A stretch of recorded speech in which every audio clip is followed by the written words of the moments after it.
ধৈর্যের উপকারিতা প্রসঙ্গে। ধৈর্যশীল হতে তুমি পারিবে অবাধে, নিশ্চিন্ত থাকিবে যদি বিপদে আপদে। বিপদে আপদে যদি মুখ করো ভার, ধৈর্যশীল নাম তবে হবে কি তোমার। ধৈর্যশীল না হইলে বিপদ সময়, প্রকৃত প্রস্তাবে সে তো কৃতজ্ঞই নয়। অভিযোগ ছাড়া হয় উত্তম সবর, বলো না অন্যকে স্বীয় দুঃখের খবর। ফকিরি তোমার যদি গৌরবের নয়, ফকিরের সাথে তবে বন্ধুত্ব কি হয়।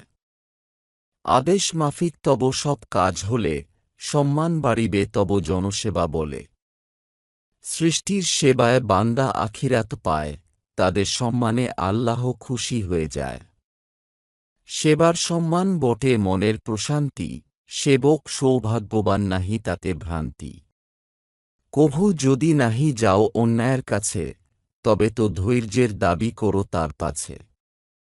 চাও যদি খুশি হতে তোমার জীবনে, ধৈর্য ধরা ছাড়া কোনো কাজ নাহি আর।